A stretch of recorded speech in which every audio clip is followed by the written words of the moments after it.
पूर्ति की देवी, जो कि असीम अनाज और सोने की प्रतीक थी, उनकी कोख के अंदर हमारी पृथ्वी समाई हुई थी। जब इस ब्रह्मांड की शुरुआत हुई तो उन्होंने कई करोड़ देवी देवताओं को जन्म दिया, लेकिन उन्हें सबसे ज्यादा प्यार अपने पहले पुत्र हस्तर से था। लेकिन हस्तर का नाम आज आपको किसी भी ग्रंथ में देखने को नहीं मिलेगा। वो इसलिए हस्तर ने देवी का सोना मनमानी ले लिया था, और जब वो अनाज लेने के लिए आगे बढ़ा तो देवताओं ने उस पर हमला कर दिया। हस्टर मिटने वाला था, लेकिन देवी ने उसे बचाकर अपनी कोख के अंदर छुपा लिया, और उसके बदले उनकी एक शर्त थी कि उसको भुला दिया जाएगा और उसकी पूजा कोई भी नहीं करेगा। लेकिन सदियों बाद तुम्बड़ गांव के एक परिवार ने लालच में आकर हस्तर का मंदिर बनवा दिया और उसकी पूजा करने लगे। इससे देवता गुस्सा हो गए और उन्होंने श्राप दिया कि तुम्बड़ पर हमेशा बारिश होती रहेगी। उस परिवार के लोग पीढ़ी दर पीढ़ी सोना हस्तर से निकालते रहे और खजाना एक जगह इकट्ठा करते रहे, लेकिन उनका लालच खत्म नहीं हुआ। और एक दिन जिस औरत को खजाने का पता मालूम था, उस औरत को हस्तर काट लेता है और वो भी राक्षस बन जाती है, और वो किसी को भी उस खजाने का पता नहीं बताती। अब उनके परिवार में सिर्फ विनायक राव नाम का बुढ़ा बचा था, जिसने शादी नहीं की थी, लेकिन उसकी एक रखैल थी जिससे उसके 2 बेटे थे। वो औरत सोने के लालच के चक्कर में उस बुढ़े और उसकी राक्षसनी दादी का ख्याल रखती थी, लेकिन अब वो लोगों पर हमला करने लगी थी और उन्हें शांत करने का उपाय था, सो जा वरना हस्तर आ जाएगा। कुछ दिन बाद विनायक राव की मृत्यु हो जाती है, और विनायक राव की मृत्यु के बाद उसकी पत्नी को एहसास हो गया था कि सोने का लालच उसे और उसके बच्चों को भी खत्म कर देगा। इसीलिए वो शाम को तुम्बड़ छोड़कर पुणे जाने का फैसला करती है। लेकिन उसके बड़े बेटे पांडु में उसी की तरह सोने का लालच भरा था। वो अपनी माँ से कहता है कि हम उस बुढ़िया से वाड़े के खजाने के बारे में पूछते हैं और फिर सारा खजाना हमारा हो जाएगा। पांडु की माँ कहती है उस खजाने को ढूंढने के चक्कर में विनायक राव ने अपने पूर्वजों की सारी संपत्ति खर्च कर दी, लेकिन उसके हाथ सोना नहीं लगा और वो भी खत्म हो गया। ये सारी बातें उसका छोटा भाई सुन लेता है। पांडु जब बाहर जाता है तो उसका छोटा भाई पेड़ पर बैठा हुआ था। वो पांडु को कहता है खजाने की बात करना भी पाप है, और तभी कुछ देर बाद बातें करते करते अचानक से वो पेड़ से नीचे गिर जाता है। पांडु के भाई के सर पर बहुत ज्यादा चोट लगी थी, इसीलिए उसकी माँ उसे लेकर बैलगाड़ी में चली जाती है, और वो जाते जाते पांडु कहती है कि शाम का खाना बुढ़िया को तुझे ही खिलाना पड़ेगा, और अगर वो जाग गई तो कह देना सो जा वरना हस्टर आ जाएगा। सारा खाना भी खत्म हो गया था और अनाज के डब्बे भी इतने ऊपर रखे थे कि पहले चावल उतारते समय नीचे गिर जाता है, फिर आटे का डब्बा भी उसके ऊपर गिर जाता है। इस सब से पांडु बहुत डर जाता है, और तभी वो बुढ़िया भी जाग जाती है और रोने लगती है। पांडु उस कमरे में झांक कर देखने लगता है और अंदर से आवाज आ रही थी कि राजा बेटा अंदर आ जा, और पांडु कुंडी खोलकर अंदर चला जाता है।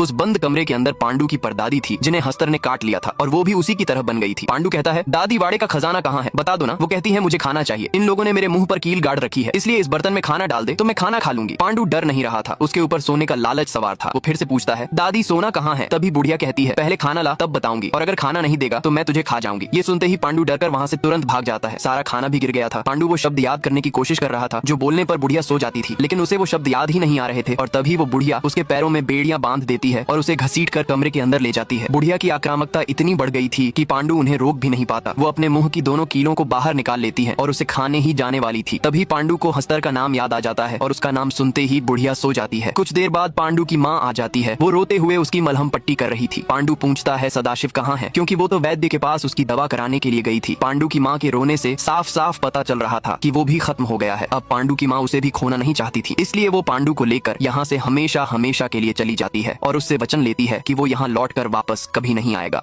पांडु ने अपनी माँ को वचन दिया था कि वो तुम्बाड़ कभी वापस नहीं आएगा, लेकिन 15 साल बाद वो तुम्बाड़ वापस लौट आता है। पांडु उस कमरे में जाता है जहाँ पर उसकी दादी बंद थी, लेकिन वहाँ हर जगह मकड़ी का जाला फैला हुआ था। और तभी कुछ देर बाद पांडु को एक जंजीर दिखती है, और जब वो उसका पीछा करते हुए जाता है तो वो देखता है कि जंजीर हड्डियों में बंधी हुई थी। पांडु को लगा उसकी दादी खत्म हो गई, लेकिन जैसे ही वो आगे जाता है तो वो देखता है कि उसकी दादी का अभी भी धड़क रहा है और उनका पूरा शरीर पेड़ में बदल गया था। पांडु उन्हें होश में लाता है तो वो कहती है बेटा तू आ गया। पांडु की दादी बातों बातों में बताती है कि कोई खजाना नहीं है, वो कुएं में जाकर हस्तर से निकाला जाता था। पांडु की दादी उसे कहती है कि तू इस श्राप में मत पड़, ये मेरे साथ ही खत्म हो जाएगा, इसे दोबारा शुरू मत कर। पांडु कहता है मैं नहीं जाऊंगा, लेकिन उसकी दादी कहती है मुझे पता है तू मेरा ही खून है और तू लालच में वहाँ जरूर जाएगा। पांडु कहता है कि दादी बताना खजाना कहाँ है, और आधा खजाना तेरा। पांडु की दादी कहती है मुझे खजाना नहीं मुक्ति चाहिए, जला दे मुझे। वो ऐसा इसलिए कह रही थी क्योंकि सालों से वो इस श्राप के कारण पीड़ा सह रही थी और अब वो इससे मुक्ति चाहती थी। पांडु की दादी उसे बहुत मना करती है कि ये लालच छोड़ दे, लेकिन पांडु नहीं मानता और वाड़े में खजाना ढूंढने के लिए चला जाता है। काफी दिन ढूंढने के बाद पांडु को वो कुआं मिल जाता है जहाँ से खजाना निकालने के लिए अंदर जाया जाता था। कुआं मिलने के बाद पांडु अपनी दादी के पास वापस आता है और पूछता है एक आखिरी बार सोच ले। पांडु की दादी कहती है मुझे मुक्ति चाहिए।